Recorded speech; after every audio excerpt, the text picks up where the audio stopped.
নমস্কার। যুক্তি তর্ক সঙ্গে অর্কই আপনাদের স্বাগত। আপনাদের সঙ্গে আমি অর্কপ্রভ সরকার।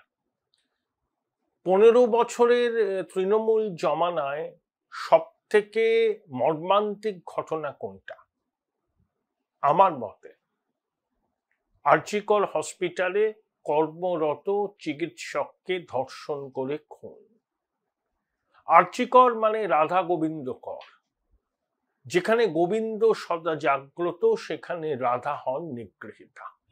বিচার মেলেনি, বিচার মিলবে বলেও আমি অন্তত মনে করি না। হয়তো ভবিষ্যতে এই জট কাটবে, কিন্তু খুব তাড়াতাড়ি আশার আলো কিন্তু দেখছি না।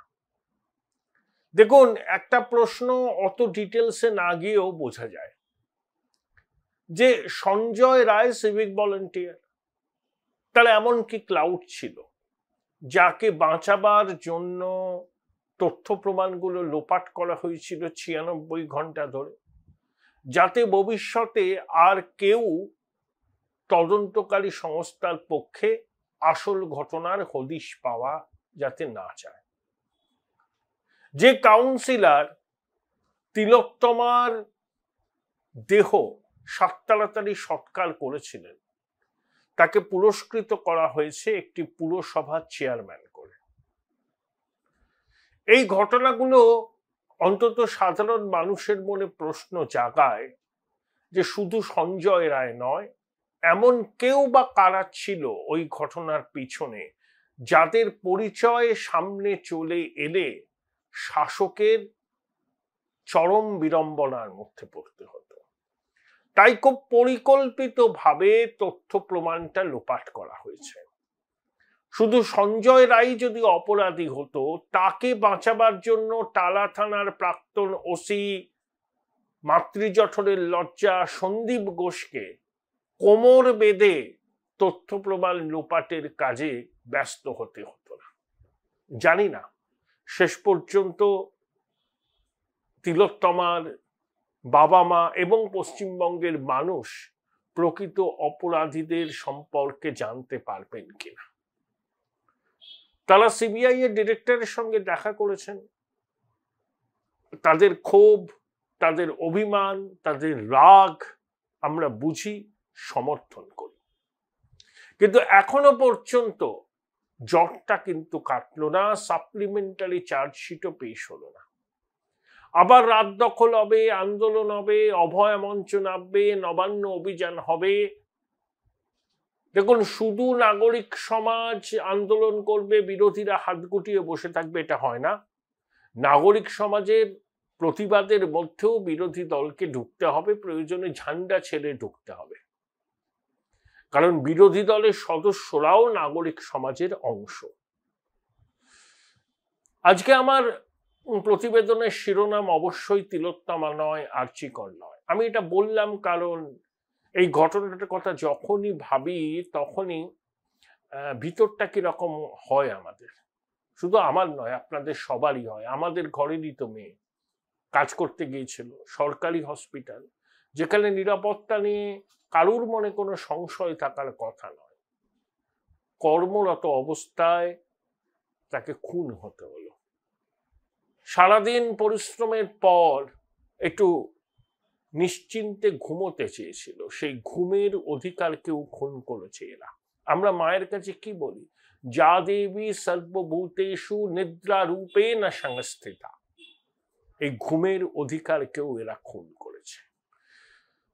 যাই হোক, রাজ্যে যে পরিস্থিতিটা এখন চলছে, আমরা সাধারণত নির্বাচনের 2-1 মাস আগে এরকম দেখতে পাই, কিন্তু এখনো নির্বাচন 8 থেকে 10 মাস বাকি। তার আগেই রণংদেহী মূর্তিতে রাজ্যের শাসক দল নেমে পড়েছে নির্বাচন কমিশনের বিরুদ্ধে। তাদের লক্ষ্য এখন নির্বাচন কমিশন, কারণ স্পেশাল ইন্টেন্সিভ রিভিশন করার ব্যাপারে দেশের নির্বাচন কমিশন প্রস্তুতি নিচ্ছে। রাজ্যের শাসক দল চাইছে না, তারা বলছে স্পেশাল ইনভিজিবল রিগিং। যাই হোক, তারা সেটা বলতেই পারে। 2002 সালেও হয়েছিল, সেই তালিকা কমিশন প্রকাশ করে দিয়েছে। পাপ্পু কালকে সাংবাদিক বৈঠক করে বেঙ্গালুরুর একটা কেন্দ্রের, একটা বিধানসভা কেন্দ্রের কিছু তথ্য দিয়ে দাবি করেছেন, ব্যাপক গরমিল হয়েছে। কারণ কর্ণাটকে কংগ্রেসের সরকার ছিল, তালিকায় নাম তোলা, নাম বাদ দেওয়ার কাজে তো রাজ্য প্রশাসনের আধিকারিকরাই যুক্ত ছিলেন। তা কর্ণাটকের কংগ্রেস সরকার এসব দেখেনি? নির্বাচনের আগে ভোটার তালিকা প্রত্যেকটা রাজনৈতিক দলকে দেওয়া হয়েছিল, তখন এই অসঙ্গতির কথা পাপ্পু এবং তার দলের মনে হয়নি? আসলে হারলে পরে সেই হারকে মানার মতো স্পোর্টসম্যান স্পিরিট এদের নেই। এরা মনে করে, গান্ধী পরিবার মনে করে, বন্দ্যোপাধ্যায় পরিবার মনে করে যে দেশ শাসন আর রাজ্য শাসন করা তাদের জন্মগত অধিকার। পাপ্পু যে সমস্ত কাণ্ড কারখানা করছেন, সুপ্রিম কোর্ট ঠিক বলেছে যে নিজের দেশপ্রেমিক সত্তাকে প্রমাণ দিতে হয়। আমি দেশপ্রেমিক বললে হয় না। চীন 2000 স্কোয়ার কিলোমিটার জায়গা দখল করেছে, কোনো প্রমাণ আছে পাপ্পুর কাছে? তিনি বলে যাচ্ছেন, ভারতীয় সেনাবাহিনীর মনোবলকে ধাক্কা দিচ্ছেন, বিভ্রান্তিকর প্রচার করছেন। তিনি বিরোধী দলনেতা হতে পারেন, সংসদে বলুন, সমাজ মাধ্যমে, পাবলিক ফোরামে এই কথাগুলো বলছেন, যার সপক্ষে তার কোনো প্রমাণ নেই। মানুষকে বিভ্রান্ত করতে, আর্ম ফোর্সের মরাল ডাউন করার কাজে এই পাপ্পু সদা সর্বদা সক্রিয়। এটা আমরা দীর্ঘদিন ধরে দেখেছি। দেখুন, নির্বাচন কমিশন তাদের সিইও দপ্তরে শূন্য পদ পূরণ করতে চাইছে। তার মধ্যে অ্যাডিশনাল সিইও, ডেপুটি সিইও এবং জয়েন্ট সিইও। তার জন্য রাজ্য সরকারের কাছে তালিকা চেয়েছিল। রাজ্য সরকার যে তালিকা পাঠিয়েছে তাতে এমন এমন আধিকারিকদের নাম রাজ্য সরকার পাঠিয়েছে যাদের অতীতে নির্বাচন পরিচালনার কাজে কোনো রকম অভিজ্ঞতা নেই।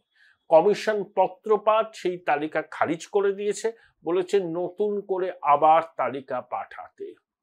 অবশ্যই রাজ্য সরকার অনুপ্রাণিত গৃহপালিত লোকজনের নামই তালিকায় পাঠিয়েছিল, যাতে সিইও দপ্তরের উপর নিয়ন্ত্রণটাকে কায়েম করা যায়। সিইও দপ্তরকে স্বাধীন করার কথা বলেছে দেশের নির্বাচন কমিশন। নতুন ভবনে সিইও দপ্তরকে স্থানান্তরিত করার উদ্যোগ নেওয়া হয়েছে। সিইওর পক্ষ থেকে রাজ্যের মুখ্য সচিবকে বারে বারে চিঠি দেওয়া হয়েছে, কিন্তু মুখ্য সচিব ডক্টর মনোজ পান বঙ্গেশ্বরীর নির্দেশেই বিষয়টা নিয়ে উচ্চবাচ্য করছে না। এবার জাতীয় নির্বাচন কমিশন হস্তক্ষেপ করবে। কারণ বাংলায় অনুপ্রাণিত গৃহপালিত প্রশাসনের আধিকারিকদের যদি নির্বাচনের কাজে যুক্ত করা হয়, তাহলে নির্বাচন প্রহসন ছাড়া কিছু হবে না। শুধুমাত্র ফর্ম 6 এর মাধ্যমে নতুন ভোটারদের নাম তালিকায় যুক্ত হয়। কমিশন একটা র্যান্ডম স্যাম্পলিং করেছে, তাও কি 0.01%। তাতেই ময়না এবং পূর্ব মেদিনীপুরে যে সমস্ত তথ্য বেরিয়েছে হাড় হিম করে দেওয়া।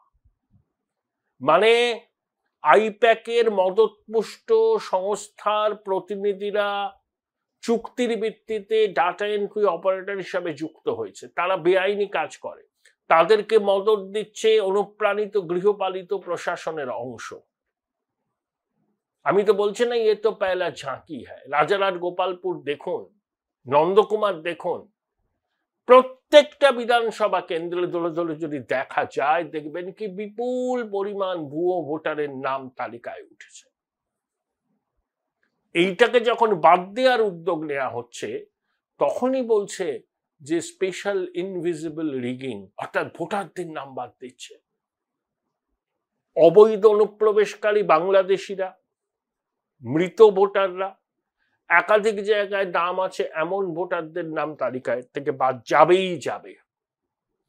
সেই সংখ্যা বিহারের থেকে একটা কম হবে না। কিন্তু প্রকৃত ভারতীয় ভোটার, তিনি যে ধর্মাবলম্বী হন না কেন, তার কোনো রকম চিন্তার বা উদ্বেগের কারণ নেই। বঙ্গেশ্বরী এবং তার সাঙ্গপাঙ্গরা চিৎকার করে মানুষকে বিভ্রান্ত করছেন। যে 12টা নথির কথা বলেছে কমিশন, অধিকাংশ মানুষের কাছে সেই নথি আছে। আপনারা তালিকাটা দেখে নেবেন, দেখবেন এই 12টা নথির মধ্যে কোনো না কোনো নথি আপনাদের কাছে আছে যদি আপনারা প্রকৃত ভারতীয় নাগরিক হন। অনুপ্রবেশকারীদের কাছে সেই নথি থাকবে না, এটা হচ্ছে একদম পরিষ্কার। তাই স্পেশাল ইন্টেন্সিভ রিভিশন হবে, হয় 1 সেপ্টেম্বর বিজ্ঞপ্তি বেরোবে, না হলে দীপাবলি ভাইফোঁটার পরে বেরোবে। তার আগে কমিশনকে ঘর গুছিয়ে নিতে হবে। যেরকম যুদ্ধংদেহী মনোভাবে রাজ্য প্রশাসন নেমেছে, ইঞ্চিতে ইঞ্চিতে বুঝে নেবার কথা বলছে, কমিশনের দপ্তরকে ঘেরাও করার কথা বলছে, রাজ্য প্রশাসন কোনো রকম ভাবে নির্বাচন কমিশনকে সহযোগিতা করবে না। ভারতের জাতীয় নির্বাচন কমিশন আশা করি এই বিষয়টা বুঝে গেছে। জনপ্রতিনিধিত্ব আইন 1950 তার বিভিন্ন ধারায় স্পষ্ট করে বলা আছে, নির্বাচনের কাজে যুক্ত সরকারি আধিকারিকরা নির্বাচন কমিশনের ডেপুটেশনে থাকেন। কমিশনের নির্দেশ মানতে তারা ব্যর্থ, তারা যদি 2 নম্বরই করেন, ম্যালপ্র্যাকটিস করেন, কমিশন শাস্তিমূলক ব্যবস্থা নিতে পারে। তার জন্য রাজ্য সরকারের কোনো অনুমতির দরকার হয় না। মাননীয় যতই বিষোদ্গার করুন, হুঙ্কার দিন, আমি এফআইআর করব না, আমি মানব না, করতে পারবেন না। এরকম করলে সাংবিধানিক কাঠামোটা ভেঙে গেছে বলে কমিশন যা পদক্ষেপ নেওয়ার নেবে, পারবেন না আপনি। আপনার মুখ্য সচিব আইনি জটে ফেঁসে যাবেন, ঠিক আলাপন বন্দ্যোপাধ্যায় ফেঁসে গিয়েছিলেন। সম্ভবত এখনো তার পেনশন, গ্র্যাচুইটি সহ অন্যান্য অবসরকালীন সুযোগ সুবিধা তিনি পান না। রাজ্যের মুখ্য সচিব ডক্টর মনোজ পান্ত যদি মাননীয়ার কথা শুনে নির্বাচন কমিশনের নির্দেশকে অগ্রাহ্য করেন, তাহলে তার পরিণতিও আলাপন বাবুর মতো হতে পারে। ডক্টর পান্ত নির্বাচন কমিশনকে চিঠি লিখে আবেদন করতে পারেন যে তাদের এই শাস্তির সিদ্ধান্তটা তারা যেন পুনর্বিবেচনা করে, করতেই পারে। তারপর নির্বাচন কমিশন কি করবে সেটা তাদের ব্যাপার। তারা যদি মুখ্য সচিবের অনুরোধ মেনে বলে যে ঠিক আছে, এফআইআর করতে হবে না, সাসপেন্ড করতে হবে না, এদেরকে নির্বাচনের কাজে লাগানো যাবে না, ঠিক আছে। আর যদি নির্বাচন কমিশন তাদের সিদ্ধান্তে অনড় থাকে, তাহলে কিন্তু মুখ্য সচিবকে ব্যবস্থা নিতেই হবে, এফআইআর করতে হবে, ডিসিপ্লিনারি অ্যাকশন নিতে হবে, বিভাগীয় তদন্ত করতে হবে। তিনি যদি নির্বাচন কমিশনের চিঠির কোনো উত্তর না দেন, তাহলে ধরে নিতে হবে যে নির্বাচন কমিশনের সিদ্ধান্ত মানছে না। সাংবিধানিক প্রতিষ্ঠানের সিদ্ধান্ত রাজ্য সরকার যদি না মানে, রাজ্য প্রশাসনের সর্বোচ্চ আধিকারিক যদি না মানেন, তাহলে সাংবিধানিক সংকট সৃষ্টি হয়। ডক্টর মনোজ পান্ত খুব ভালোভাবে এটা জানেন, কিন্তু বঙ্গেশ্বরীর হুকুমের মুখে দাঁড়িয়ে তিনি বুক চিতিয়ে সত্যি কথাটা বঙ্গেশ্বরীর মুখের উপর বলতে পারবেন কিনা, সেটাই কিন্তু এখন দেখার। তবে নির্বাচন কমিশন এইসব হুমকি ধমকি এসবে তারা কিন্তু কেয়ার করবে না। তাদের যে পদক্ষেপগুলো দেখছি, তেজস্বী যাদব বলছিল তার নামই নেই, কমিশন বলে দিয়েছে আছে, 2 জায়গায় নাম তোলা আছে। ছোটবাবু একটা ভিডিও পোস্ট করে বলেছিলেন যে ট্রাক্টর বা কুত্তার নাম ভোটার তালিকায় আছে, কমিশন বলেছে ফেক। এমনকি রাজদীপ সরদেশাইয়ের কোনো কমেন্টকেও কমিশন বলেছেন ভুল। এই ইকোসিস্টেমটা কিন্তু খুব সক্রিয়, লাভ হবে না। এসআইআর হবে, মৃত ভোটার, ফিকটিশিয়াস ভোটার, 2 জায়গায় নাম তোলা ভোটার, দীর্ঘদিন এই রাজ্যে থাকেন না কিন্তু নাম আছে ভোটার তালিকায়, তাদের নাম বাদ যাবে।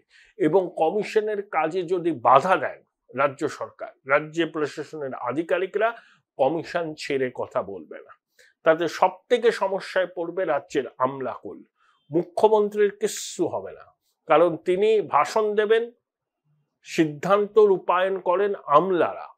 এই আমলাকুলকে বিপন্নতার মুখে ঠেলে দিচ্ছেন বঙ্গেশ্বরী। মুখে বলছেন দেখো আমি আছি তোমাদের পাশে, শেষ রক্তবিন্দু দিয়ে রক্ষা করব, কিন্তু তার হাতে কোনো ক্ষমতা নেই। তিনি সাংবিধানিক প্রতিষ্ঠানের নির্দেশ মানেন না। তিনি আবার সংবিধান হাতে নিয়ে শপথ নিয়েছেন, মাঝে মধ্যেই বলেন সংবিধান বিপন্ন। Join Indian Institute of Hotel Management now. Right choice, right decision. আর নিজেই সাংবিধানিক প্রতিষ্ঠানের নির্দেশ মানেন না। তিনি চান ওই তার যে রাজ্য নির্বাচন কমিশনের প্রধান আছে একেবারে অনুপ্রাণিত এবং গৃহপালিত, সেই রকম কেউ দেশের নির্বাচন কমিশনের প্রধান হোক, বঙ্গেশ্বরীর এই আশা পূরণ হবে না। এবারের নির্বাচন অন্য রকম ভাবে হবে, যাতে প্রত্যেকটা ভোটার, ভারতীয় ভোটার, তাদের গণতান্ত্রিক অধিকার নির্ভয়ে প্রয়োগ করতে পারে। এবং স্পেশাল ইন্টেন্সিভ রিভিশন যদি রাজ্য সরকারের অসহযোগিতায় শুরু না করা যায়, তাহলে রাষ্ট্রপতি শাসনের মধ্যে এই স্পেশাল ইন্টেন্সিভ রিভিশন হবে, তারপরে ভোট হবে, তারপর নতুন সরকার শপথ নেবে। কারণ অনুপ্রবেশকারী বাংলাদেশিদের নাম তালিকায় থাকবে, ভুয়ো ভোটারদের নাম তালিকায় থাকবে, মৃত ভোটারদের নাম তালিকায় থাকবে, তারা শাসক দলের ভোট ব্যাংক হবে।